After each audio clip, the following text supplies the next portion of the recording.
Our next historic speaker is Francis Ellen Watkins Harper.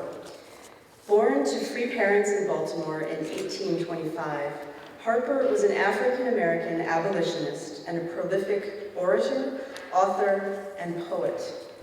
Her activism spanned from helping escaped slaves along the Underground Railroad to co-founding the National Association of Colored Women.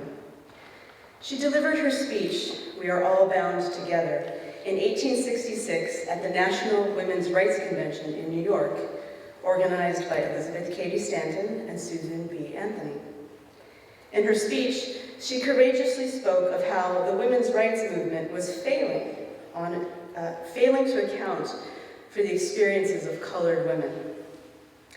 Here to deliver excerpts from Harper's speech is Serena Harris.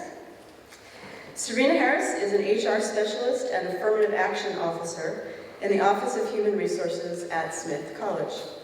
She has worked for 2 decades in higher education and is a tireless advocate for workplace diversity and equity.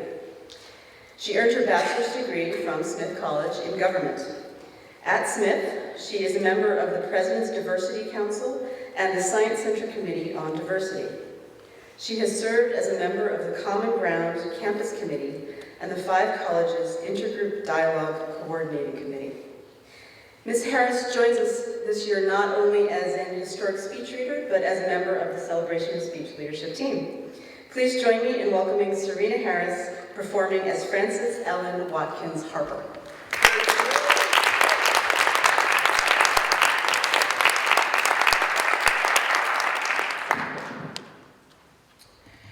I feel I am something of a novice upon this platform. Born of a race whose inheritance has been outraged, most of my life had been spent battling against those wrongs.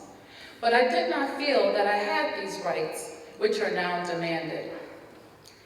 We are all bound together in one great bundle of humanity, and society cannot trample upon the feeblest of its members without receiving the curse in its soul.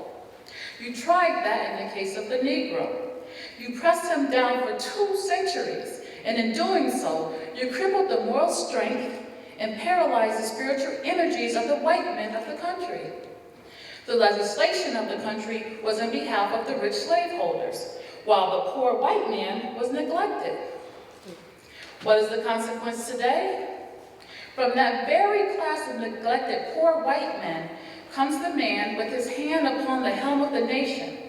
He fails to catch the watchword of the hour and throws himself, the incarnation of meanness, across the pathway of the nation. This grand and glorious revolution, which has commenced, will fail to reach its climax of success until the nation shall be so colorblind as to know no man by the color of his skin. It will then have no privileged class, but will be one great privileged nation whose privilege will be to produce the loveliest manhood and womanhood that humanity can attain. I do not believe that giving women the ballot immediately is going to cure all the ills of life. I do not believe that white women are dewdrops just exhaled from the skies. I think that like men, they may be divided into 3 classes: the good, the bad, and the indifferent. The good will vote according to their convictions and principles, the bad as dictated by prejudice or malice, and the indifferent will vote with the winning party. You white women here speak of rights, I speak of wrongs. I, as a colored woman, had in this country an education which made me feel as if I were in a situation of Ishmael, my hand against every man and every man's hand against me. Let me go tomorrow morning and take my seat on one of your streetcars, and the conductor will put up his hand rather than let me ride. In advocating the cause of the colored man since the Dred Scott decision, I have sometimes said the nation has touched bottom. But there is depth and infamy lower than that. It is when the nation reached out to a feebler race, asked that race to help it, and when the peril was over said, "You are good enough for soldiers, but not good enough for citizens." We have a woman who has gone down into the Egypt of slavery and brought out hundreds of people into liberty. That woman who led one of Montgomery's most successful expeditions had her hands swollen from a conflict with a brutal conductor who undertook to eject her from her place. That woman whose courage and bravery won a recognition from our Army, and every black man in the land is excluded from every thoroughfare of travel. Talk of giving women the ballot box, go on. It is a normal school, and the white women of the country need it.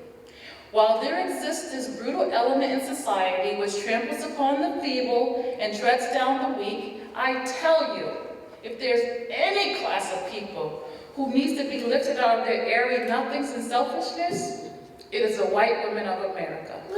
Thank you.